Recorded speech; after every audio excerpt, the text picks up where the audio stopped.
Good morning, everybody, and or good afternoon now, I think. Good afternoon it is. Thank you very much for having me here. It's a tremendous honour for me to be here at your very first Mass, and in St Patrick's Day, or St Patrick's Day Eve it is, I suppose, tomorrow, which is where you get to get up early and get to the pub. Because you've done Mass now, so you don't need to go to Mass first before you go to the pub, so that's good. But look, I'm just going to talk to you very quickly about three things. Firstly, I'll just make notes for myself as I go. Firstly, I'm just going to talk very quickly about leadership. And congratulations to those of you that have been made trade leaders and the school captains, because they're very, very important roles. Secondly, I'm going to talk to you about being a Catholic. And then I'm going to talk to you about your trades. So now I've got that down in my head, we'll be good. Okay, so first of all, to those of you that have been made leaders today, it's a very important role. Leadership in Australia is undervalued, and good leaders make a huge difference in life. Good principals make a huge difference to a school. A good captain makes a huge difference to a football team or a sporting team. I'm also Minister for Sport, so I get to meet a lot of sporting people, and a good leader makes a real difference to the way that team operates and the success of that team. You can take exactly the same team and have two different leaders, and a good leader will make that team perform a lot better than an average leader or a bad leader will. And I've seen it in schools so many times. A good principal will come in and shake up the school and make it work a lot better with the same students and the same staff. Leadership is important, and your role as leaders in this school is important. But that means you have responsibilities, and Christ teaches, Jesus taught, that leadership is about service. It's about serving your fellow people. It's not about being up the front, getting all the glory, and making all the good decisions, getting good tickets, all that sort of stuff. It's not. It's about looking after those people that you are leading. And that's not easy sometimes, because it means that you have to put yourself second and other people first, and that's a difficult thing. But you're working in a trade school, you've got workshops and everything else. It can be a dangerous environment, and part of your job is to protect your fellow students and to make sure that you're working in a safe environment. And that's just one of the ways of leadership. But you should be commended for stepping up to that role. It's important, and God bless you in the way as you go about doing it, because you will make a difference to this school. And you can do that just in 1 year, just that 1 year that you're in a senior leadership role. The second thing is being a Catholic. I'm a Catholic, have been all my life. My dad was a Catholic, and he's a Catholic because he's still alive.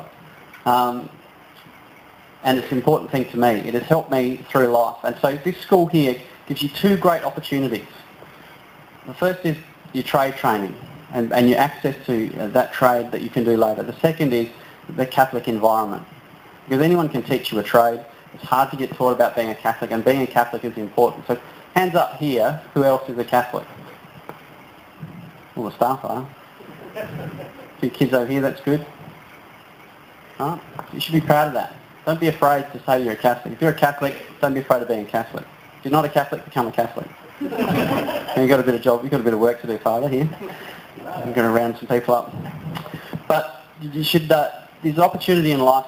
I'll not try and convert you here, because that's a job for someone else. But what I will say is, you're happy in life, that you're at your happiest in life, and you've got a long life ahead of you. And if you're doing what God wants you to do, and he has a plan for each one of you. He knows who you are. He knows each one of you. He knows where you came from and where you're going to go. And he has a role for you to play in the service of your community. And when you are doing what he wants, that's how you get happy. So at some point in your life, when you're down in the dumps and life is not going as you want it to, which it will, because life gets hard, when you're feeling that, just think about, are you doing what God wants you to do? And if you can find out what God wants you to do, then you'll find out how to be happy. So that's the end of that. Now the trade bit. So who here is doing trade subjects? Hands up, hands up, hands up. Quick, come on, we don't have all day. Hands up. Okay, good. Who wants to be, of those guys that put hands up now, people put hands up, who's going to keep going with the trade after? Who has plans to go and be a tradesman or tradeswoman when you're finished? Go and do that. Okay, so a good number of you are going to keep going with that. Who's going to go to uni? Anyone want to go to uni afterwards? Yeah, that's good. Okay, so it's all pinks. Now, who doesn't know what they're going to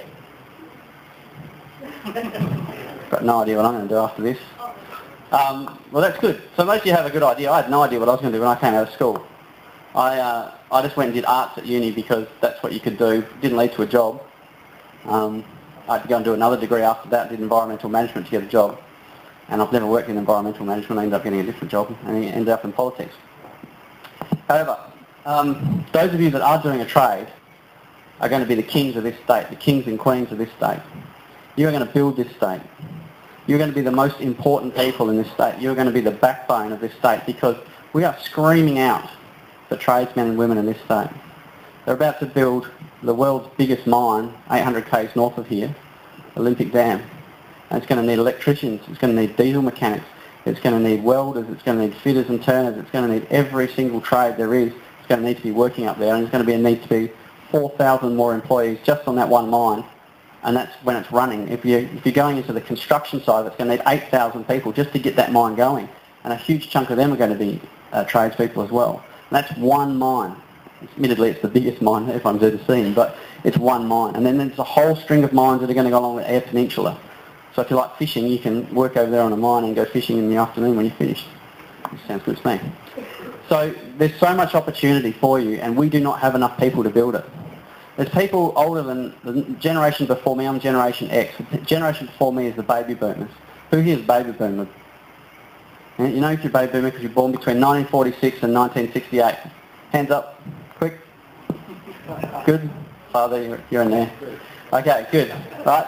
Those people, just the first of those people, the baby boomers, they started retiring 2 years ago, in 2010. They hit 65. Okay, and now they're the biggest single generation in our society. They're a huge group of people. And as they start retiring, in the next 5 years, there's going to be 90,000 jobs to fill just replacing them. Okay, that's just to replace people who are already working. And that includes tradesmen, of course, tradeswomen, all of these people. There's jobs to fill just right there. You're going to be important. In fact, not only are you going to be important, not only people are going to be just grabbing you and getting you a job at the first opportunity when you come out and finish your trade. Okay, and the federal government just released some studies, and that said Australians with a trade are likely to earn $400,000 more over their working life than someone without a trade. So two people standing in the street, one has a trade, one doesn't. The person with a trade is going to earn more. Okay, so don't think that having a trade, that being a tradesperson is a second-class job. It is not. Right? Being a tradesperson is the engine room of this state. And we would not survive. You know, there can be lots of lawyers, there can be lots of accountants, but none of them can do anything unless you've got people actually running the place and making the place work and tick over. And that's you guys in a few years' time when you finish your studies. So the two great opportunities from this school, your Catholicism, or your access and the exposure to Catholicism, and secondly your trades and your education. And more than anything else in life, those two things will get you through. So you've got it all here at St Patrick's. So thank you again to leaders. Congratulations. Thank you for having me here today, and good luck with your studies.